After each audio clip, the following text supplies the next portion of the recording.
Today is Sunday, December the 17th, 2023, and here we are with another episode of Mendle's Musings with the Reverend Dr. Mendle Adams and Vicki Wernicke. So today, Dad, what are we going to talk about? Well, I thought I'd share something about one of my favorite books. I have about four books in my library that I consider to be just treasures, and this is one that I have, and a little bit about the province that I know, and thought I'd share that. Great. What's the book? Well, the book is entitled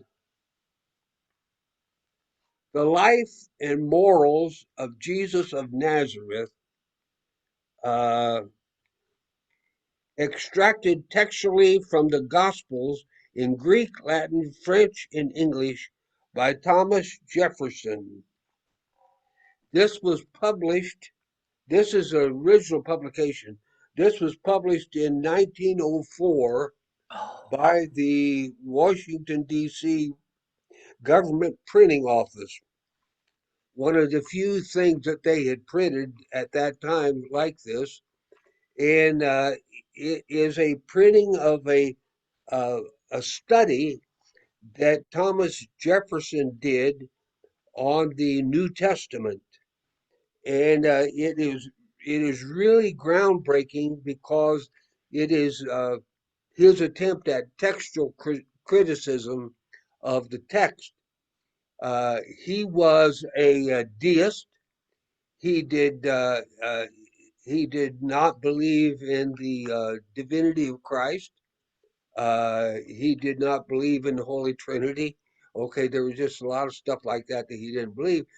But he fell under the influence of a Unitarian Universalist pastor as a young man. And this pastor encouraged him to read the moral teachings of Jesus, to read the New Testament, uh, seeing Jesus as a religious leader and as a kind of a sage. And so Jefferson went through and did that. And then he went through and made a publication in which he actually took and uh, Bibles, uh, Greek, Latin, French, and English Bibles, and cut them up. Actually used scissors and cut them up and made like scrapbooks. And then he cross-referenced them so that if there was a moral teaching in whatever the gospel account was, that he referred to it and then showed where it was picked up by another of the gospel writers, and uh, and he's cross-referenced that, and it's in his own handwriting. Uh, Monticello had the actual pages that had been cut up with scissors that they'd saved. Uh, and Smithsonian Magazine uh, did a write up on this something like 50 years ago, talking about that and showing some pictures of it. And it's a marvelous write up. But when I was at Marion College, it had to be sometime after uh, 1963 and before 1967. So I'm saying it probably was around 1965, 1966, that your grandfather, the Reverend J.C. Williams, was pastoring in Winchester, Indiana at the Pilgrim Holiness Church. And oddly enough, because he never liked me, but oddly enough, he went to the library and they had some books that they were discarding that had been damaged and they were throwing away. And he found this wonderful book in the garbage uh, thing, it wasn't a dumpster, but it was right. headed for the dumpster. He found this book there. The binding was all broken. There were several pages that were loose. but none missing. So all the pages were there. And he gathered all this stuff together and gave it to me because Wow. I'm pastoring a Methodist church and attending Marian College, studying for the ministry, planning on going on to seminary. He gave this to me. Well, I didn't know much about that other than it was a story about Thomas Jefferson story that he did this. And so I thought that was kind of interesting. And I took that book to the library and talked the librarian into repairing it to me. Well, all she did was just take it and glue it back together and put some of that librarian tape on it. And for years, I had that book like that, and I'd pull it out, particularly around Christmas time. You have a copy of a thing that when I served in Indiana's legislature in 1976, your mother and I talked about how to do that, and I wrote up a little thing about this book and how I came by it. Uh, and uh, and then I wrote up a greeting, and we had it published. The Christmas story. I'll get back to that, but the Christmas story that he has in Greek, Latin, French, and English that Thomas Jefferson had done, and we printed it up on parchment paper and rolled it up and put a little red ribbon on it and gave every member of the state legislature and the Senate and the Supreme Court copies of it. And I don't, they probably don't have some kind of screwball to do that, but that's what we did in 1976. And, uh, uh, and then I did some research after that, and I found out uh, the story about how Thomas Jefferson had met this Unitarian Universalist who had told him that he needed to consider what Jesus had taught, not worshiping him as God, but at least see him as an important figure. And so Jefferson did that. And um, this was at a time politically when he was running against John Adams, Uncle John. He was running against John Adams. Well, one of the things was John and Abigail were very active in the church and were devout Christians, Episcopalians, and uh, so it became part of the deal. Well, this guy was an atheist. He wasn't an atheist, he was a deist, but it became part of the ongoing struggle, political struggle at that time. And so they leaked out the information that actually he was a biblical scholar. And so this kind of took some of the heat out of that thing, even though they didn't tell me. He did such things. He talked about the scripture. He said finding the moral teachings of Jesus in scripture was like finding diamonds in a dunghill. I mean, he was radical, Lord, and was uh, and but the family of Jefferson never allowed anybody to actually publish this until 1904. And in 1904, they finally got the descendants of Jefferson to, I don't know about Sally Hemings, sort of part of the family, but they got their permission to publish it. And so they published it and they in 1904, and they gave copies to every member of the Congress and every senator and uh, the Supreme Court justices, and then they set up a fund that where every time somebody was elected to Congress, they gave them a copy of this. Oh, Well, wow. now they since have run out. Okay, so they're not doing that anymore. But this book here in 1904 had been given to one of those congresspersons. Now, I tried to run down who the congressperson was in Winchester.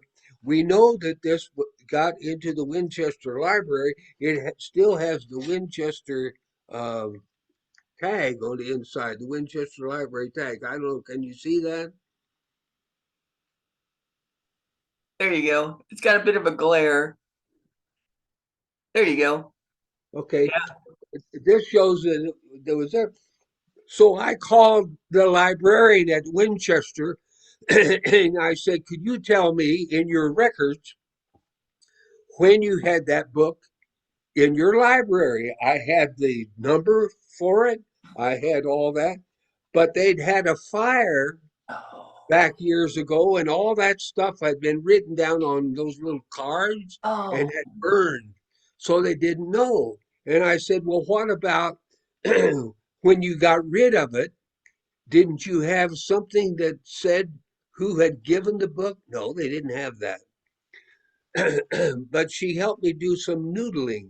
And the noodling was in 1904, a mayor of Winchester, Indiana, had been a big shot Republican donor, and he had given a great deal of money to politicians. And she says, I think that the member of the House of Representatives probably gave that copy to that fellow. And then when he was mayor, and then he went on, I think he went on to be governor of the state. But when he died, his estate, his books were just given to the library, but they didn't have any permanent record of that at all or so forth. But that was in the library there. Excuse me. Now, the the Smithsonian Magazine has reprinted this about Oh. 10, 15 years ago. They have been reprinting it, and you can buy this now on from the Smithsonian Magazine. Oh. I took this book with that very coarse repairs that had been done at Marion College by the librarian there. Bless her heart, she did the best she could. I took it into a professional uh, heirloom book person over at the Lashmere bookstore. Yes. I Yeah. took it over to her, and Paul Williams had told me about who she was. So I spent quite a bit of time talking with her about it and showing it to her. And she has gone through and restored that, not with new leather, but restored the original leather and restored the gold uh, fillet. I don't know how to pronounce how to spell it, but the gold fillet design around it. Repaired this book so this book is in mint condition. She told Wow. me it will last another 100 years, Oh, and we wow. used and I got it in a folder that is a plastic, but is one that is acid free uh, Okay. folder to protect it and but this is just a treasure, Vicky. It's just amazing. Now it's a treasure because of the history of Thomas Jefferson. Hmm. It's a treasure because, very frankly, his work on this opened it up and made it possible for me to consider biblical analysis and study and gave me permission to do that. Okay, Right. as a Pilgrim Holiness preacher, I got permission to do it from Thomas Jefferson. Okay, now figure that out. And so I owe a great deal to the work that was done, that later on was done by um, uh, Dr. Schweitzer and by these Jesus seminars and so forth, and extraordinary work that is continuing to be done on how to study the scripture in comparison and looking at it. Oddly enough, even though old Tom didn't believe that Jesus was a miracle worker, or he left out the miracles and all that, except for the account of Jesus' birth. And he left the account of Jesus' birth, the angels and the whole 9 yards. he left all that in here. So that is in here, but otherwise it has the uh, the teachings of Jesus, but not where John refers to him as the Son of God or any of that, or him walking on water or any of that kind of stuff. And so it's just an extraordinary thing. I still have a copy somewhere. I still have a copy of that Smithsonian magazine. Uh, it's not a very good copy, but I've got a copy that I made of that article. Uh-huh. I contacted Smithsonian to see if they had the original, but I couldn't. They couldn't locate it for me, so Oh. I don't know what the deal was on it. Uh, So do you agree with the analysis that Jefferson came up with? well, it was a start. I agree with something that started. It was a case of uh, the Jesus seminar stuff. Now there's a modern uh, thing on that. Right, It is really trying to discover what the teachings of this first century rabbi, what the teachings of that rabbi were in how to say that without getting bogged down with the evangelist who is trying to sell the idea that he's God in the flesh. Okay, right, the Christian understanding says that Jesus was God in the flesh. And so it says, okay, but what did he teach? right. So it is it, the thing where they put out the Scholars Bible, the red print is things that they say without a doubt this is the teachings of Jesus. The pink it says, well, this is probably the teachings of Jesus.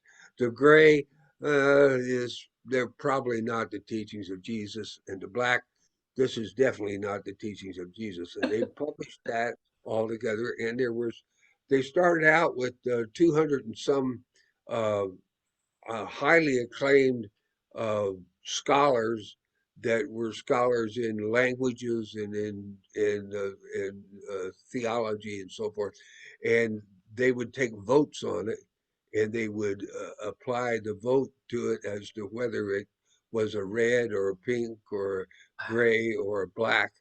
And so I've got a copy of that Scholar's Bible, and they also used the Gospel according to Thomas, which was found in 1946 in Nag Hammadi in Egypt. Oh, Uh, wow. so that's where I get the thing about the five Gospels. It's instead of the four canonical Gospels, they added Right. Thomas to it as well. So Uh, Jefferson's version of the birth of Jesus' birth, does I know that even the Gospels, like, is it Luke is the only one that mentions a virgin birth? uh, yeah, Luke and Matthew, they both. But I mean, like, and one of them starts off when he's already born, and so there's like different accounts even among the Matthew Gospels, right? So, Matthew Matthew quoted the Septuagint, which was the Greek Old Testament passage from Isaiah. And the Isaiah passage says, and a young virgin shall conceive and bring forth a son, and he shall be called Emmanuel, so forth. And the Christian community in the first century, the second century, the third century for sure, uh, the only copy of the Old Testament that they had that they could read, since most of them were not Jews but were Greeks or were Hellenistic people, was the Septuagint. The Septuagint had mistranslated that passage and said, "A virgin shall conceive," and whereas the the the copies that we have of the Old Testament passage of the Isaiah passage that precede the Septuagint says a young maiden shall conceive.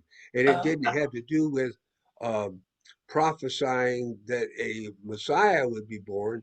It was saying that uh, you're in desperate straits, and within 9 months, by the time that a young woman, a maiden, can get pregnant, and before her son will be eating uh, solid food, God is going to rescue you. So it was like it was Oh, interesting. that kind of thing. Well, the early Christians read that and said, "Oh, okay, that's Mary. Mary was the Virgin Mother of Jesus," and so the whole Mariolatry thing came out of out of the understanding of that there was some question about the um, uh, paternal heritage of Jesus of Nazareth, and so that was an easy one to solve that problem. So, So so the does modern Jefferson, scholars look at that and say, okay, what is it that the the Septuagint translated it? So what does it really say? And oddly enough, the passage that is quoted Greek in the Greek of the Gospel of Matthew says virgin because they they misquote by quoting it from the Septuagint rather than going back to uh the Isaiah passage. And so when the Revised Standard Version came out, they translated the Isaiah passage, a young woman, and then in the New Testament, they translated from Greek instead of virgin. So there was that. interesting. But what happened when you got the King James and others? They Yeah. went back and made the Old Testament passage agree with the New Testament passage. So So what about with the in the Jefferson Bible, does he, so he does he even talk about like the Easter story or no, resurrection? He doesn't, he no, doesn't, because he's just talking about the teachings. right. So even though even when he was dying there were some teachings, but Jefferson doesn't go there because he didn't believe that No, Jesus no, no. He, is divine. It's Thomas Jefferson was not a Christian. He was okay. a deist. Uh, he smart man, uh, well studied, but he did have great respect for Jesus of Nazareth, the teacher. Well, and if so, you said that John Adams used this against him in the election. Well, Yes, obviously Jefferson won, right? Was he yes. running against Adams when And he and Adams were enemies clear up until the last, but they reconciled before their death. they both They both died died on the same day. July 4th of the same year, right? Yes. Yeah, wild. When when John Adams died, his dying breath and said, "Well, at least Thomas Jefferson still lives, but not for long." Okay, well, I have here the uh Christmas card thing that you and mom had made. Let me unblur my background because I think that will be easier to see. That made it better. Yeah. So this is, and of course, you know, as my friends used to say growing up, your family will frame anything. So this is one of the items that we hang up at Christmas time, or you guys used to. And this seal, this wax seal, used to be up here, but with time and everything, it Oh, came I didn't know loose. that. Yeah, it came loose and fell down. Oh So dear. it used to be, you can see kind of the stain where the grease stain. So this is what you wrote down Yes, here, and the passage that you picked is the birth of Christ. yes.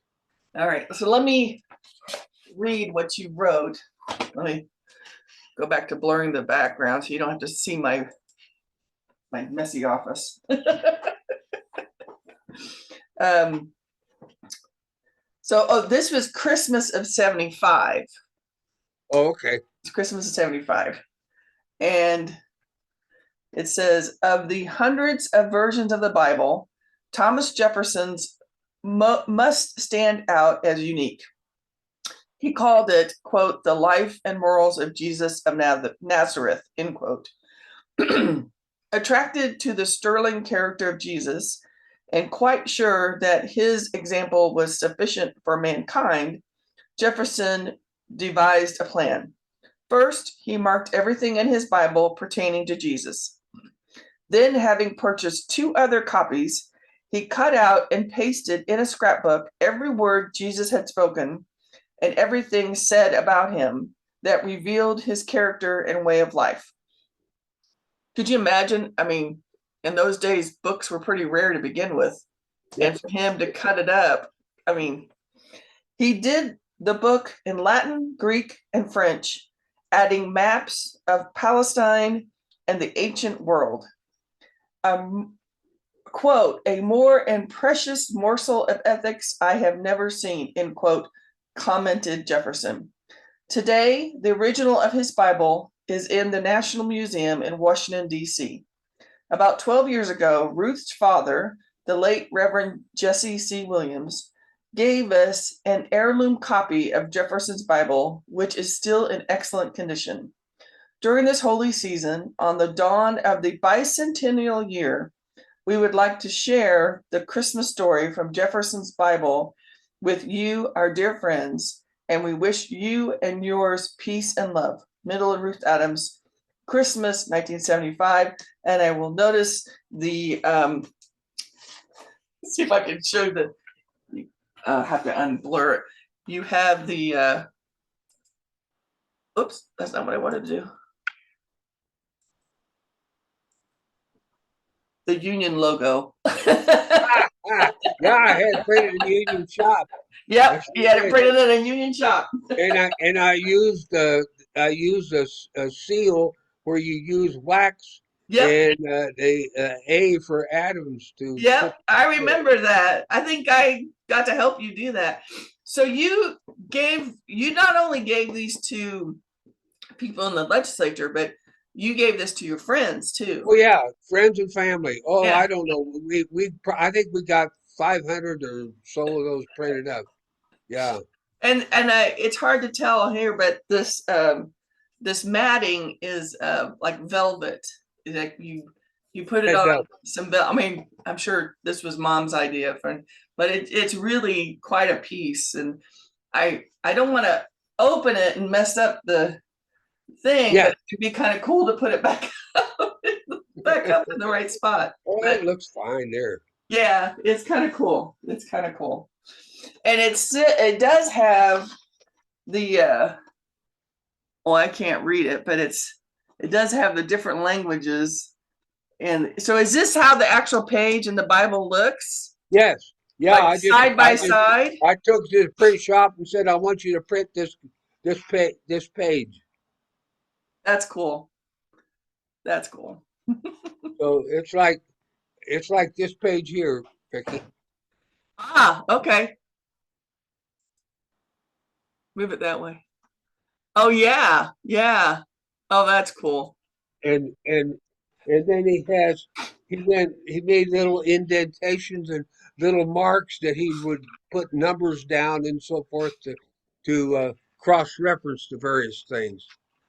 So I mean, correct me if I'm wrong about when the printing press. I know that Benjamin Franklin started the printing press.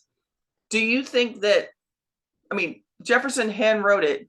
Did he have it printed like with a printing press? Like, or do you No, think he just, no, it wasn't printed. It wasn't actually printed into a book until after his death. okay, okay. Well, that's, pretty amazing that his family kept it. They kept as I understand it, in the original at the Library of Congress that it actually has the books that he cut up. So did he do this while he was president or after he was no longer president of the United States? it was while he was president, as I Oh, understand. oh, interesting. Well, yeah. So it has spurred me on. I do a whole lecture that I gave at the Rofont Club, and I taught it at the seminary at the um, Cincinnati on the red letter edition of the Bible, and I used this as an example of persons that were trying to ferret that out. There are times, particularly in the gospel writers, particularly John, in John's gospel, you can't tell when Jesus is speaking and when John is speaking about Jesus. And Right. so it's a real difficult thing to figure that out. Uh, and so the red letter editions have been done since well 1800s when they started working on that. I think it was in 1908 when the first red letter edition of the New Testament was published. Uh, and that was done by basically a half dozen people that Men, a half dozen didn't put men. their names in. They were just doing what they felt like, Yeah. sort of like he did. He did that. He did this based upon what he understood at the time, what he accepted as being valid moral teachings, as opposed to uh, religious stuff, Well, philosophical stuff. clearly he must have imparted on his family that this was important for them to keep it Yes, all those years, to preserve it enough that it could be printed. yes, And, and because 1904 is only what, 100 years after he passed away. Did he? yes, Yeah. So that's yes. really, that's pretty amazing that his family uh, kept it that long. And could you imagine the debate over Christmas dinner? We need to have great grandpa's Bible printed. No, we don't. We need to keep that to ourselves. Or no, he was a heretic. We need to not do that. I mean, could you imagine? Could you Oh imagine yeah, if I bet it was heated. I bet I It's if like sort of if, like the argument's going to go about my sermons. yes. I'm just thinking if like if something appeared from Jesse Williams and all of a sudden we're like, Oh oh, yes, should we debate whether or not to do anything with yeah. these, there'd be Or Earl Adams. or Earl Adams, right? Yeah. Yeah, and I confessed that after Dad's death that there were some of his papers that we destroyed Oh, because well, we felt that they were too toxic. yeah. I mean, this isn't toxic, right? This is No, just, no, it isn't. It I is mean, not. some very fundamentalist people might think it is because he's selective of what he Yes. presents, but what he is not toxic. It's just like you said, it's just a study of his self. Could you read some of the Greek? Because I know you took Greek in college, right? Oh yeah, yeah. I tried to take Greek in college and seminary. I think it took me more than I took it.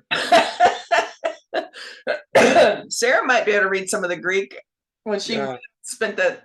She Well, it's in Koinonia Greek, so that's different than the Greek that she learned when Oh, she that's went probably to. true. Yeah, yeah, Um, it's the yeah, same alphabet, but it's the yeah. words are different.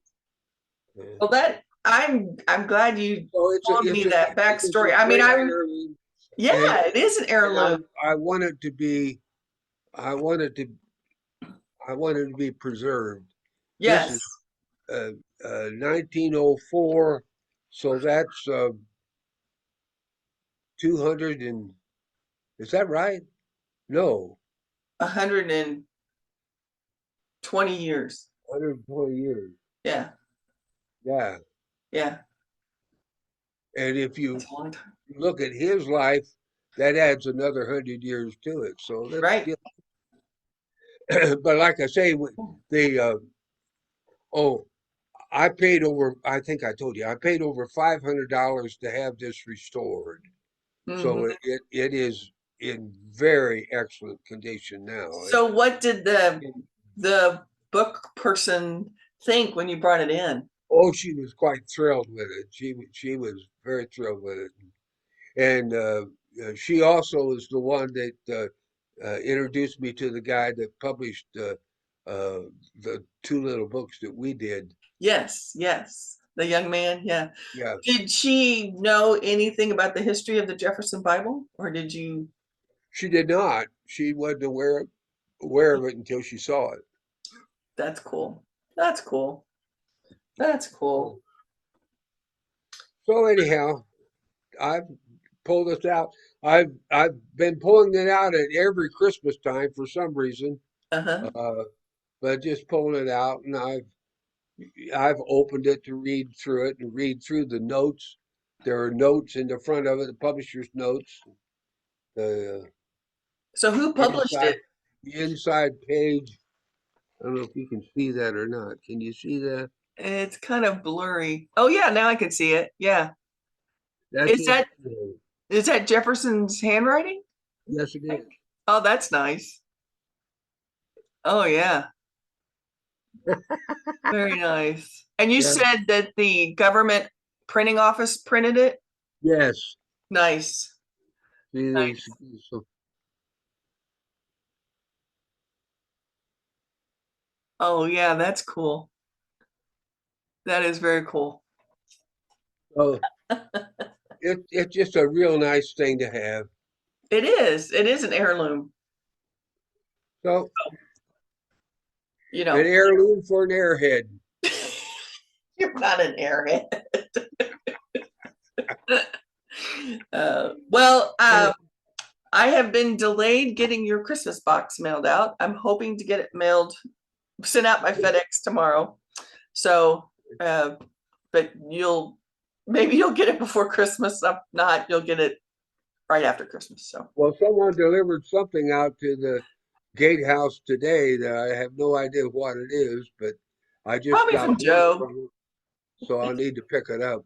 Yeah, it's not from me because I've not got my act together. So Well, I don't need anything, Vicky. I know you don't. I know, but I really sending you a don't. few treats and nothing big, but Yeah. just a few things that I want to send you. Well, All right. I we sent a little care package for you, and it was stuff we gathered together. So Oh, how I, nice. I Oh, gave how nice. Brian the the stole that High Point gave me when I left. It has the dream catcher on it. I gave Oh, that, nice.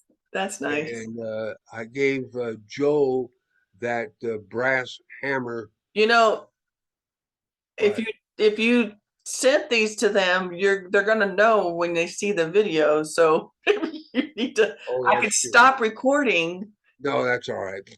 That's okay. And David, I sent David a copy that I received when I was ordained deacon in the Methodist Church. They gave me a book of worship, and it has my name in gold on the front of the book. It's a black leather book with gilt Right. edges.